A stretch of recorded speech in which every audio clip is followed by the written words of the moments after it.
I'm going to be honest right off the bat, off of first impressions only. The first half of 2.4 is basically waifu slash husbando over meta, and the second half is waifu slash husbando equals meta. But let's get into more detail on who you should pull for. When I'm talking about these characters, I'm just going to give like a general idea of like the mindset that I would be going through if I was F2P and I was asking myself the question, who should I pull for? So just keep that in mind. If you want more details on what weapons or artifacts you need for each character, there's already plenty of guides out there. And since Shenhe is not released, I will be making a dedicated future video for her. So just keep that in mind when I'm talking in this video. But anyways, honestly, 2.4 looks really stacked, and what players like you and me have to look forward to are 2 support characters and 2 DPS characters. Let's start off by talking about the first half of the characters. Since I make waifu over meta content, personally, I'm pulling for Shenhe. I don't care if she's bad or super niche, she's just too icy hot to not pull for. But if I take my waifu over meta hat off for just a bit, so that way I can make a non-biased opinion, let's ask the question, is she a good character for your account at C0? Well, judging off of her kit from the live stream, she's basically a great crowd support. So ask yourself, do I have Ganyu and Aikar already? Do I have like a DPS Chongyun that needs a boost? Did I build Copium Alloy and she's not doing enough damage? Do I still use any of these crowd DPSs on my Abyss team? If the answer is yes, then Shenhe would be a great boost to your account in order to enhance your crowd DPS characters. There is a small part of her kit that enhances normal charge attack and plunging attacks for any character, which sounds great for power DPSs such as Diluc, Yangfei, Hu Tao, and especially Yoimiya, and this can be good depending on who you have. But I kind of want to dedicate a future video on Shenhe's kit and her best teams, kind of like a pre-analysis video, but in the future. So if you're interested in that, go ahead and like the video, turn on the notification bell so that way you don't miss out on that video.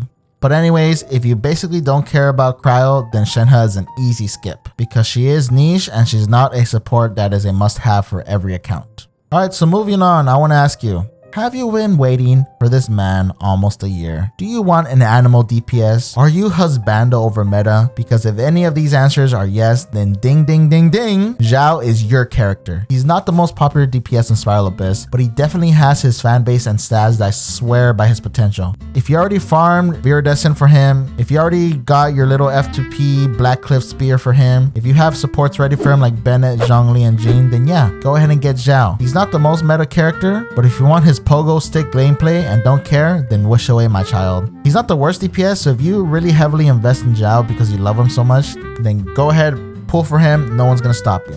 Now, let's jump into the second half of 2.4 with Zhongli and Ganyu. If I were F2P and didn't have Zhongli, I would go ahead and pull for him. There's almost no team in existence that can't utilize Zhongli. His kit is so easy and generic that it can help any account no matter what characters you have. DPSs come and go, but supports that are multi-purpose like Zhongli don't come out that often. Even the new support characters that Mihoyo is coming out with are starting to be kind of niche because they already made all the OP supports in the beginning of the game, such as Bennett, Zhongli, and Kazuha. So if I'm a player who's struggling in Abyss or just pulled for Ito and want more Geo support, then I would use my F2P gems for Zhongli. And I don't think there's anyone out there that got Zhongli that regrets it. Even at C0, he is super strong and a great support for any account. Last, let's talk about the GOAT. And I mean the literal GOAT, freaking Ganyu. One of the most anticipated rerun banners that people have been waiting for.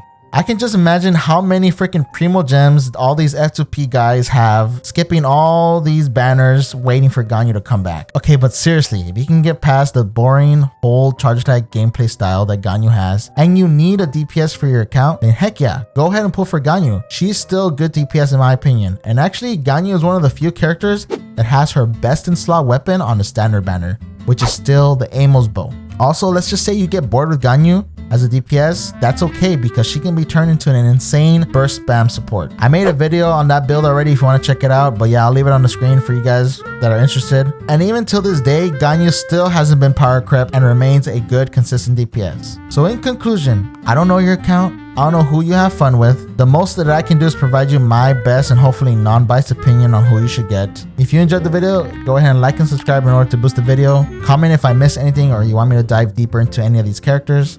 I love y'all, and remember, wife over meta, and I'll see you in the next video.